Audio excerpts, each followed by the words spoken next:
ఒకనాడు మనం ఇంకా అధికారంలో ఉన్నాం 2018 ఆ ప్రాంతంలో. ఆ రోజుల్లో నాకు ఒక ప్రముఖ సినిమా డైరెక్టర్ ఫోన్ చేసినాడు. ఫోన్ చేసి, నేను కేసీఆర్ గారి మీద ఒక సినిమా తీయాలనుకుంటున్నానండి, కేసీఆర్ గారి పోరాటము, కేసీఆర్ గారి జీవితము, ఆయన మీద ఒక సినిమా తీయాలనుకుంటున్నాను నన్ను అడిగిండు. అడిగితే నేను అన్నాను, అది నేను సమాధానం చెప్పలేని ప్రశ్న సార్, నేను సార్ని అడుగుతాను, అడిగి వారి సమాధానం మీకు చెప్తా అని చెప్పిన. సో నేను సార్ దగ్గర పోయి సార్ ఇట్లా ప్రముఖ దర్శకుడు, ఆయన తీస్తా అంటున్నాడు, సినిమా తీస్తా అంటున్నాడు, మరి మీ సమ్మతి కోసం, మీ అనుమతి కోసం అడుగుతున్నాడు అన్న. సార్ ఏమన్నాడంటే, అరే ఇప్పుడే కాళేశ్వరం పూర్తవుతుంది, ఇంకొక సంవత్సరం అయితే అయినాక చేద్దాము, తొందరొద్దు, సంవత్సరంన్నర అయితే అయిపోతుంది, బాగుంటుంది. కాళేశ్వరం అనే ఒక అద్భుతమైన, ఎందుకంటే సాగునీరు లేని తెలంగాణలో గోదావరి నీళ్లు మన బీళ్లకు మళ్ళితే దానికంటే మించిన ఆనందకరమైన దృశ్యం ఏముంటుంది, కాబట్టి కాళేశ్వరం ప్రాజెక్ట్ అయినాక చేద్దామని చెప్పు అన్నాడు. నేను అదే మాట దర్శకుడికి చెప్పిన.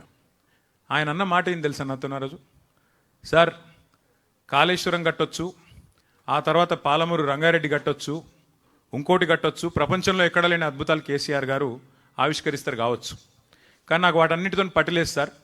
నాకు స్ఫూర్తి ఏంది, ఈ సినిమా తీద్దాం అనుకునేందుకు నాకు ఉత్తేజం ఎక్కడ కలిగింది అంటే, అన్ని ప్రతికూలతలను మొత్తాన్ని ఛేదిస్తూ అల్టిమేట్గా మిషన్ ఇంపాసిబుల్ అనుకున్న తెలంగాణను కేసీఆర్ ఏదైతే సాధించిండో, నా దృష్టిలో జూన్ 2, 2014 అతిపెద్ద విజయం సార్ కేసీఆర్ది.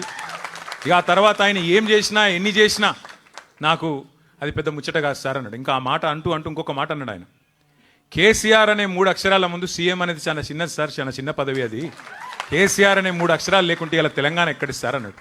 నేను ఇదే మాట కేసీఆర్ గారికి చెప్పిన. చెప్తే ఆయన నిజంగానే ఆశ్చర్యపోయాడు. నిజంగా మాట అన్నాడు అన్నాడు. అవును సార్ అట్లే అన్నాడు అని చెప్పిన. అంటే ఇవాళ ఆయన మన మధ్యలో ఉన్నారు, లివింగ్ లెజెండ్ కేసీఆర్ గారు. కాబట్టి కొన్ని సందర్భాల్లో మనకు కొన్ని విషయాలు, కొంతమంది వ్యక్తులు, వారు చేసిన పోరాటాలు, వారు చేసిన సాహసాలు మనకు ఆ నిమిషానికి, ఆ రోజుకి, ఆ క్షణంలో అర్థం కాకపోవచ్చు. ఎందుకంటే మనం బండి నడుపుకుంటూ పోయేటప్పుడు వెనకాల రియర్ వ్యూ మిర్రర్ చూస్తే అన్ని మంచిగానే కనబడతాయి, సాఫ్ కనబడతాయి. ఇవాళ తెలంగాణ సిద్ధించిన 12 ఏళ్ల తర్వాత చాలా అల్కగా ఎవరు పడితే వాళ్ళు, నోరే కదా, నరం లేని నాలుకనే కదా అని చెప్పి ఇష్టం వచ్చినట్టు మాట్లాడుతున్నారు. కానీ ఆ రోజు జరిగిన పోరాటం, ఆ రోజు చేసిన త్యాగాలు, ఆ రోజు పడ్డ కష్టం, ఆ రోజు అమరవీరుల బలిదానాలు, ఇవి లేకపోతే ఇవాళ మనకి ఈ ఫ్రీడమ్ ఉండేది కాదు, ఈ స్వాతంత్రం ఉండేది కాదు, తెలంగాణ ఉండేది కాదు అనేది అక్షర సత్యం. అందుకే కుట్రలను ఛేదించి, కుతంత్రాలను అధిగమించి, దేశ రాజకీయ వ్యవస్థనే మెప్పించి, ఒప్పించి ఒక సుదీర్ఘ స్వప్నాన్ని సాకారం చేసుకున్న ఒక అద్భుతమైన ఘట్టం ఈరోజు ఆవిష్కరించబడ్డ రోజు మన జూన్ 2, 2014. 4 కోట్ల తెలంగాణ ప్రజల ఆకాంక్ష నెరవేరిన రోజు, 14 ఏళ్ల అరుపెరుగని పోరాటం ఫలించిన రోజు ఇది. తెలంగాణ వచ్చుడో కేసీఆర్ సచ్చుడో ఇది సామాన్యమైన నినాదం కాదు. ఈ దేశంలో 79 సంవత్సరాలు అయింది ఇప్పటికి స్వాతంత్రం వచ్చిన తర్వాత.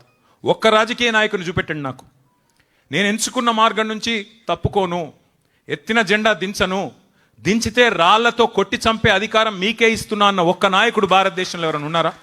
That is KCR. సింహగర్జన చేసిన రోజు మే 17, 2001.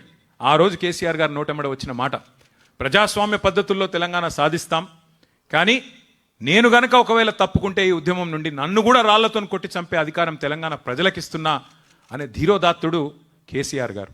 అట్లాగే పదవీ త్యాగాలు కాదు, కేంద్ర మంత్రి, పార్లమెంటు, శాసనసభ సభ్యత్వము, డిప్యూటీ స్పీకర్, ఇది కాదు, ప్రాణత్యాగానికి కూడా వెనకాడని మహానుభావుడు, మహానాయకుడు కేసీఆర్ గారు. ఇది చరిత్రలో మిగిలిపోతే సరే. ఇవాళ కొంతమంది అర్భకులు, అల్పసంతోషులు, కుక్కమూతి పిందెలు, అంగుష్ట మాత్రులు ఇష్టం వచ్చినట్టుగా మాట్లాడుతుండొచ్చు, చెలరేగిపోతుండొచ్చు, పైశాచికానందం పొందుతుండొచ్చు.